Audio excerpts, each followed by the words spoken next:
This is number 42A in chapter 18. It's asking us to balance the following process of taking manganate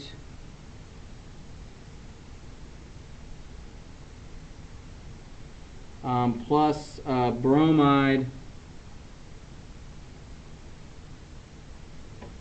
to produce in a redox process manganese dioxide, which is actually a solid, plus bromate or BrO3 minus 1, which is aqueous. And so this is in basic solution.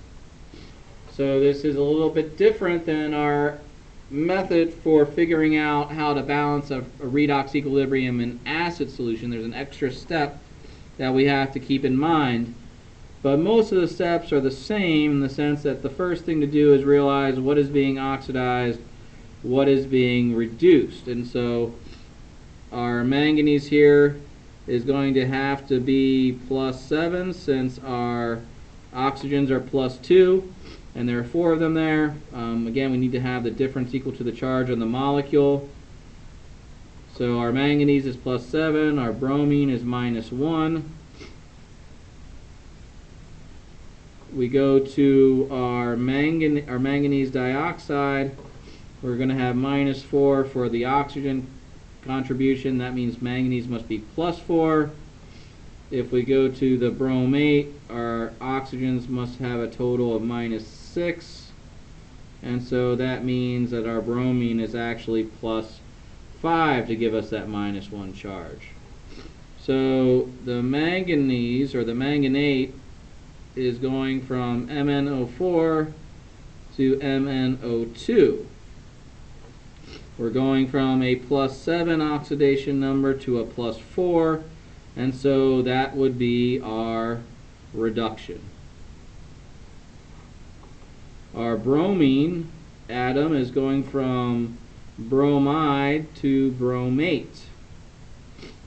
The bromine has a -1 charge, but in the bromate it has a +5 oxidation number. And so this is our oxidation. So we do the same series of steps like we did before. If we take our manganate, begin with our reduction.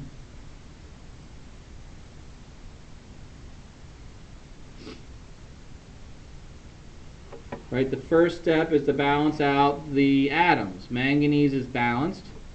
Then we shift to oxygen and hydrogen. We need to add 2 H2Os to balance out the deficit of 2 oxygens on the product side.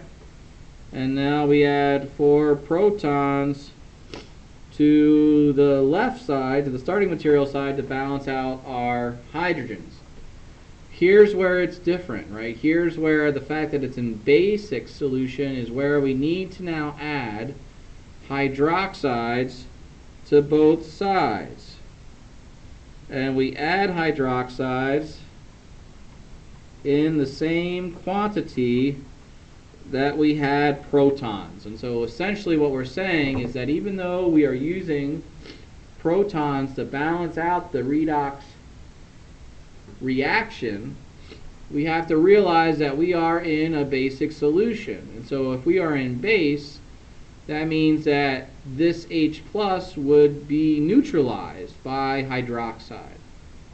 That is what we are representing by adding the same amount of hydroxide as we have protons, so that we don't get messed up with atom economy. That is why we add the same amount of hydroxide to that side as we do to the other.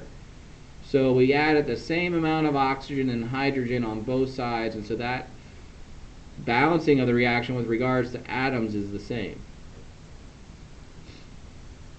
Where we see our H plus and our OH minus on the same side, they are going to undergo the neutralization process and produce water.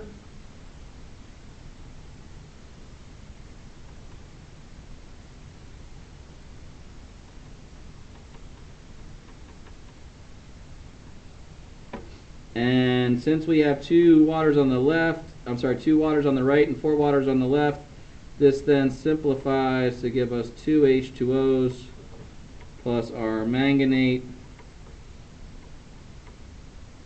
goes to manganese dioxide. I'm sorry, that's a solid. Plus 4 hydroxides. And so now that reaction is balanced. With regards to atoms, we need to balance it with regards to charge. We have a total of -1 on the left. We have a total of -4 on the right. So we need to add 3 electrons to the left. And so now our charges are balanced. Again, we can kind of see that as well. Since the manganese is going from +7 to +4, it would need to gain 3 electrons to undergo that reduction process. So that is our 1/2 reaction. Let's go to the other half reaction.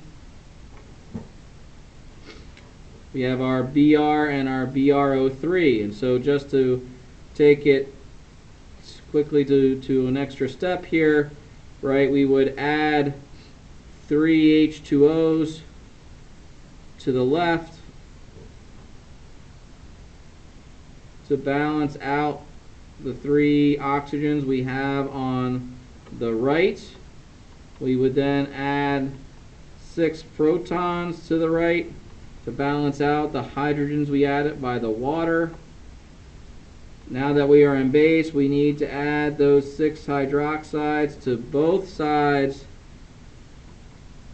of the expression. So that's going to give us 6 waters here.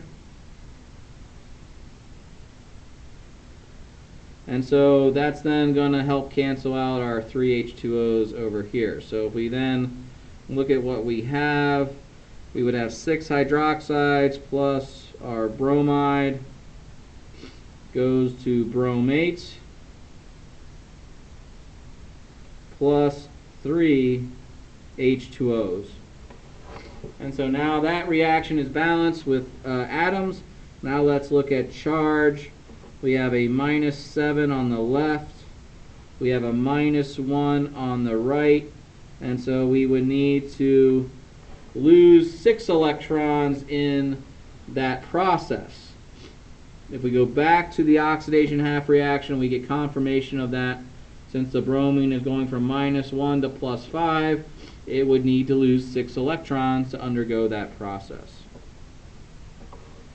Now that we have our 2 reactions, we need to cross multiply so that their electrons are the same. We really just need to multiply the bottom by 2 and really not do anything with the top reaction.